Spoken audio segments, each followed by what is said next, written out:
മന്ത്രിയുടെ പേര് പറഞ്ഞും അവയവ കച്ചവടം, അവയവ തട്ടിപ്പ്, അവയവദാതാവും സ്വീകരിക്കുന്നയാളും മന്ത്രി സജി ചെറിയാന്റെ PAയുടെ പരിചയക്കാരാണെന്ന് പറഞ്ഞാണ് തട്ടിപ്പ്. കൊച്ചിയിലെ അവയവ തട്ടിപ്പിനിരയായ യുവതിയും ഏജന്റ് ഷൈനും തമ്മിലുള്ള സംഭാഷണം ന്യൂസ് 8 കിട്ടി. യുവതിക്കെതിരെ ആശുപത്രി അധികൃതർക്ക് പരാതി നൽകിയത് മന്ത്രിയുടെ PAയ്ക്കൊപ്പം എത്തിയവരെന്ന് പറഞ്ഞ് ഏജന്റ് ഭീഷണിപ്പെടുത്തിയെന്നും യുവതി പറയുന്നു. ഇത്തരത്തിൽ ഉന്നതരുടെ പേരുപയോഗിച്ച് വ്യാപകമായി അവയവ തട്ടിപ്പ് നടക്കുന്നതായാണ് ആക്ഷേപം. മന്ത്രി ചെറിയാന്റെ കെയർ ഓഫിൽ വന്നതാണ് അവള്. മന്ത്രി ചെറിയാന്റെ കെയർ ഓഫിലുള്ള പേഷ്യന്റിന്റെ ആണോ? ഷാച്ചന്റെ പേഷ്യന്റ് മന്ത്രി ചെറിയാനാണോ അതോ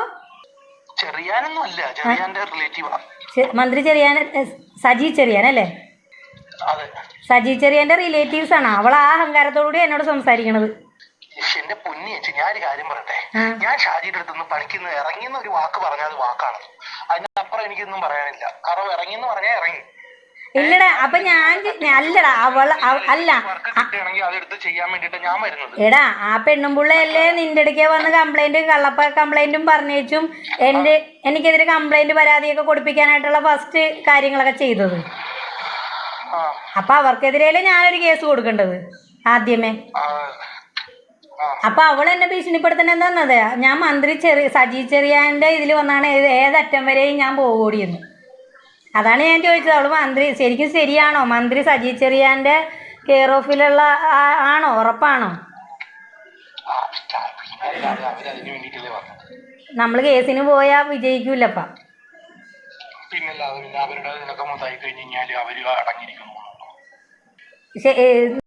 ശരിക്കും റിലേഷൻ ആണോ അതോ ഇങ്ങനെ പേരിൽ എന്തെങ്കിലും ഒരു? അവരുടെ ഡോണറായിട്ടാണ് മന്ത്രി സജി ചെറിയാന്റെ ഡോണറായിട്ടാണ് ഇവര് വന്നത്. ആണോ? പേഷ്യന്റ് അല്ല, ഈ ഡോണറാണ് അവരുടെ ഇതിൽ വന്നത്. ഓ, അവരുടെ പേഷ്യന്റും ആണ്, അവര് കൊണ്ടുവന്ന ഡോണറും ആണ്. രണ്ടും അവര് കൊണ്ടുവന്നത് തന്നെയാണ് സജി ചെറിയാൻ.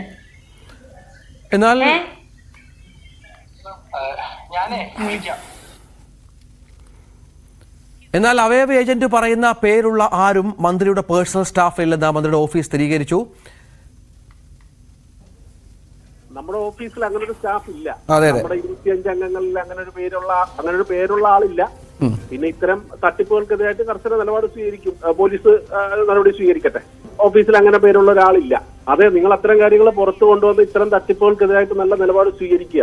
നിങ്ങൾ അവരോട് പറയുക, അല്ലെങ്കിൽ അത്തരം കാര്യം ആളുകളോട് പറയാനും പറഞ്ഞിരുന്നു. ചോദിക്കാം, ഞാൻ മിനിസ്റ്ററോടൊന്ന് സംസാരിക്കട്ടെ, ഞാൻ ചോദിക്കാം. ആജ്ഞ രവീന്ദ്രനുണ്ട്. ആജ്ഞ, ഈ തട്ടിപ്പ് അത് നടക്കാൻ പല മാർഗങ്ങൾ ഉപയോഗിക്കും. സ്വാഭാവികമാണ്. ഇത്തരം മാഫിയ സംഘങ്ങൾ ഉന്നത ബന്ധമുണ്ടെന്ന് പറയും, അത് വിശ്വസിപ്പിക്കും.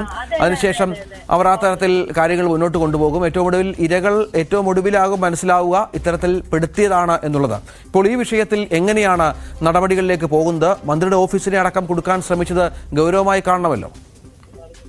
തീർച്ചയായിട്ടും സൂചിപ്പിച്ചതുപോലെ ഈ തരത്തിലുള്ള ആളുകളൊക്കെ ഇങ്ങനെ ഉന്നത ബന്ധമുണ്ട് അല്ലെങ്കിൽ മന്ത്രിമാരുമായി ബന്ധമുണ്ട് എന്നീ പ്പെട്ട മനുഷ്യരെയൊക്കെ പറഞ്ഞ് വിശ്വസിപ്പിച്ചാണ് ഈ കെണിയിൽപ്പെടുത്തുന്നത് എന്നുള്ള കാര്യം വ്യക്തമാണ്. ഇത് നമ്മുടെ അന്വേഷണത്തിൽ തന്നെ ആദ്യഘട്ടത്തിൽ തന്നെ മനസ്സിലായിരുന്നു. മന്ത്രിയുടെ അല്ലെങ്കിൽ സജി ചെറിയാന്റെ പേഴ്സണൽ സ്റ്റാഫിലോ PAമാരിലോ ആരും ഈ പറയുന്ന പേരിലുള്ള ആൾ, ഫിലിപ്പ് എന്ന് പറയുന്ന പേരിലുള്ള ആളില്ല എന്ന് വ്യക്തമായിരുന്നു. പക്ഷേ ഈ നമ്മൾ ഇപ്പോൾ പുറത്തുവിട്ട ഓഡിയോ സംഭാഷണത്തിൽ വ്യക്തമാണ് ഇത് മന്ത്രിയുടെ പേഷ്യന്റ് ആണ്, ഡോണറും ഇത്തരത്തിൽ ഉള്ള ആളാണ്.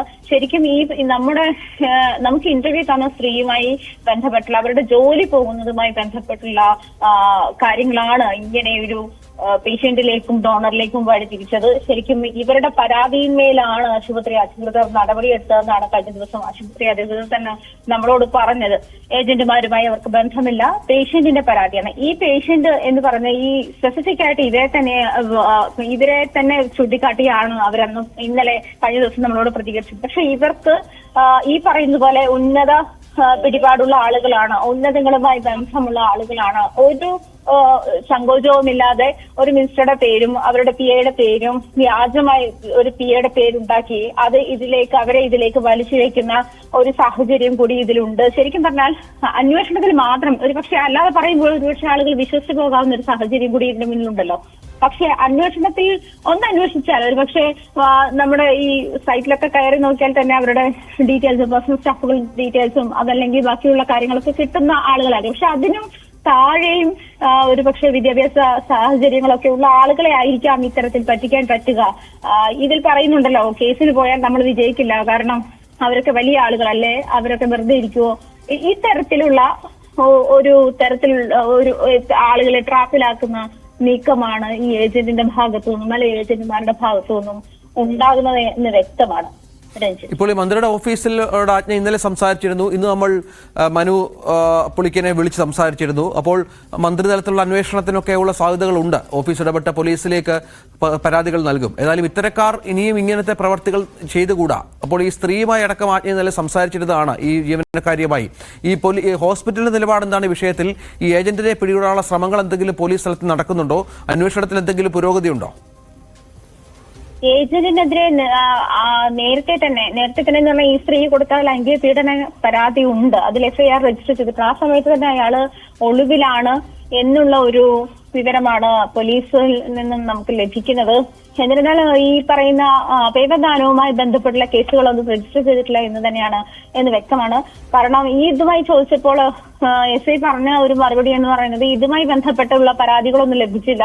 തന്നെയല്ല, പരാതികളൊന്നും വ്യക്തമല്ലാതെ നമുക്ക് ഇത്തരം കാര്യങ്ങളിൽ കേസുമായിട്ട് മുന്നോട്ട് പോകാൻ പറ്റില്ലല്ലോ എന്നാണ്. കേസ് നടക്കുന്നത് ഈ ഷാജി എന്ന് പറയുന്ന ഏജന്റിനെതിരെ കേസ് നടക്കുന്നത് ഈ ശരിക്കും പണം കൊടുക്കാമെന്ന് പറഞ്ഞ് പറ്റിച്ച് ഈ സ്ത്രീയെ ലോഡ്ജിലേക്ക് വിളിച്ച് റേപ്പ് ചെയ്ത സാഹചര്യം, അതിനിടയിൽ FIR ഉണ്ടാക്കിയതാണ്. അതിലാണ് കേസ് നടക്കുന്നത്.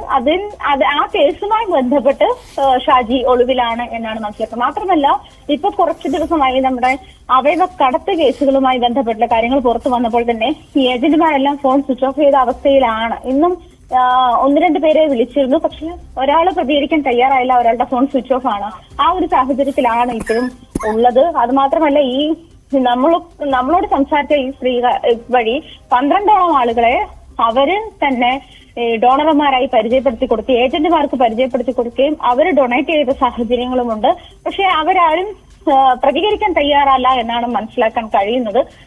എന്നിരുന്നാൽ പോലും നമ്മളിപ്പോ മുൻപ് പറഞ്ഞതുപോലെ സാമ്പത്തിക പരാധീനതകളുള്ള ആളുകളെ തെരഞ്ഞുപിടിച്ച് അവരുടെ ആ ഒരു കഷ്ടത മുതലെടുക്കുന്ന ഒരു സാഹചര്യമാണ് ശരിക്കും കേരളത്തിലുള്ളത് എന്ന് വ്യക്തമാണ്. രഞ്ജിത്ത്, ശരി, ആജ്ഞയാണ് വിവരങ്ങൾ പങ്കുവച്ചത്.